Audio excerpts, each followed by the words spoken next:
Hello friends, welcome to my travel diary by doctor Rakesh Joshi.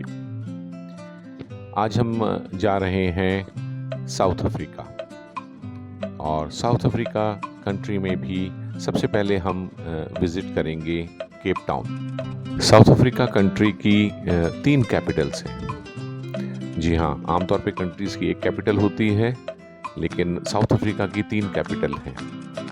ये हैं ब्लॉमफॉन्टेन, Pretoria और Cape Town. Cape Town का हमारा विज़िट था 3 नाइट्स का, और यहाँ हमने अपनी साइट सीइंग एक प्राइवेट कार में की अपनी फैमिली के साथ। सबसे पहले जब हम पहुँचे हैं तो ये है बहुत ही important tourist destination of Cape Town, जिसे कहते हैं बो काप।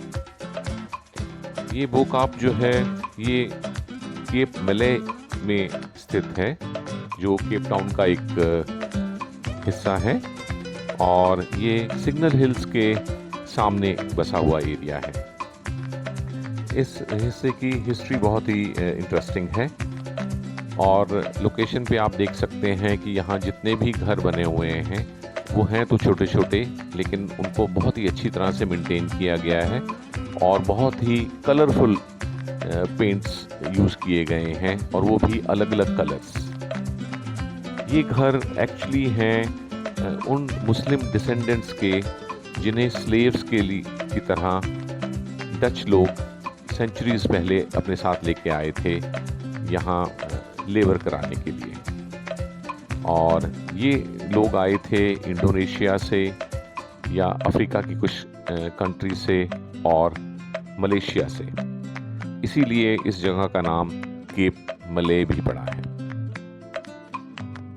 इस ब्यूटीफुल जगह पे कुछ समय बिताने के बाद और फोटोग्राफ्स लेने के बाद हम फिर अपनी सेकंड डेस्टिनेशन के लिए निकल पड़े, और अब हम पहुंचे हैं केप टाउन की एक बहुत ही इंटरेस्टिंग टूरिस्ट डेस्टिनेशन। ये है क्लिफ्टन एंड कैंप्स बे।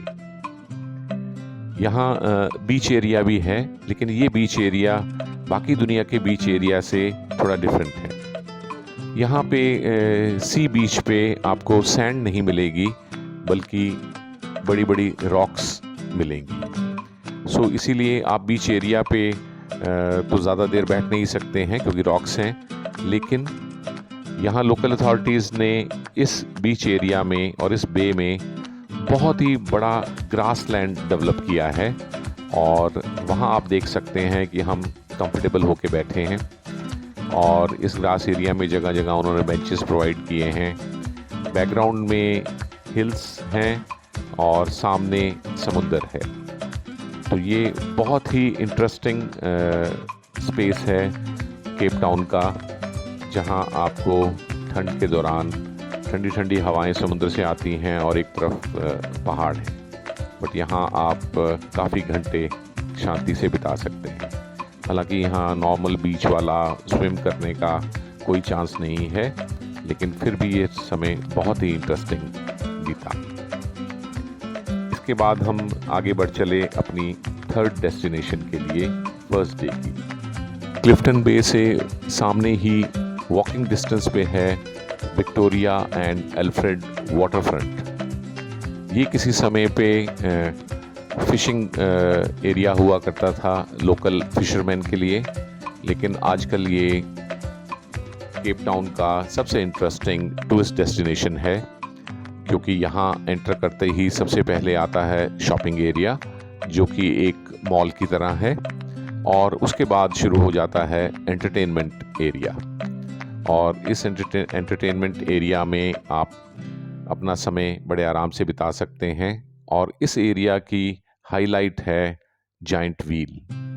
जी हाँ, यहाँ का हाईलाइट था जाइंट व्हील, और ये जाइंट व्हील बहुत ही इंटरेस्टिंग कुपे फॉर्म में बने हुए केबिन्स में ऊपर घूमता है।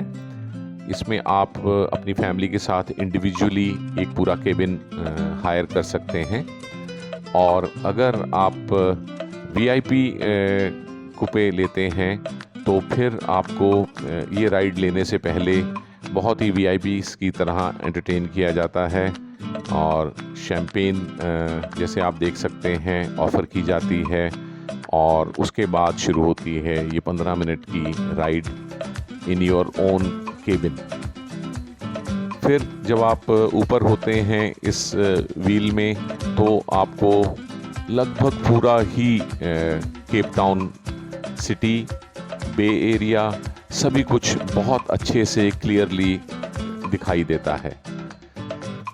ये जाइंट व्हील राइड बहुत ही इंटरेस्टिंग रही और बहुत ही कंफर्टेबल राइड थी। इसे हमने बहुत एंजॉय किया। विक्टोरिया वाटर फ्रंट में जाइंट व्हील एंजॉय करने के बाद अब हम निकल पड़े हैं आज की हमारी लास्ट डेस्टिनेशन, जो कि केप टाउन की सबसे ज़्यादा विजिटेड टूरिस्ट अट्रैक्शन है और ये है टेबल माउंटेन। ये माउंटेन आपको केप टाउन के ज़्यादातर हिस्सों से विजिबल होता है क्योंकि इसकी ऊंचाई करीब करीब 1090 मीटर्स के करीब है और इसका नाम टेबल माउंटेन इसलिए पड़ा है क्योंकि ये बहुत बड़े एरिया में फ्लैट टॉप वाले माउंटेन रेंज है और देखने में ये एक टेबल जैसी अपीयरेंस देती है। यहाँ जाने के लिए आपको केबल ट्रॉलीज से रोपवे से ऊपर जाना होता है और ये राइड करीब 12 से 13 मिनट लेती है, जबकि आप ज़मीन से 1000 मीटर ऊपर टेबल माउंटेन के टॉप पे पहुंच जाते हैं। ऊपर जाने पे सबसे बढ़िया चीज़ जो होती है वो है वहाँ से मिलने वाला केप टाउन का पूरा व्यू। एक तरफ समुंदर और दूसरी तरफ सिटी की बिल्डिंग्स और आप एक बर्ड्स आई व्यू यहाँ से पूरे केप टाउन शहर का पा सकते हैं। इसी के साथ साथ यहाँ ऊपर काफ़ी अच्छे रेस्टोरेंट्स भी हैं जहाँ कॉन्टिनेंटल फूड अवेलेबल हैं, ड्रिंक्स अवेलेबल हैं और साथ ही आप विज़िट कर सकते हैं table mountain national park.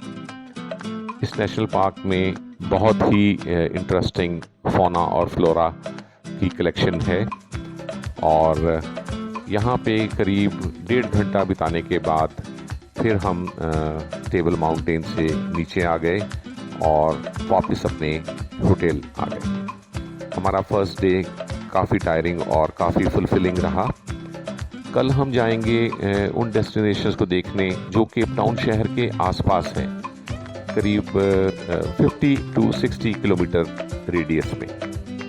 So friends, tomorrow we'll be showing you part 2 of Cape Town visit. Thank you for watching.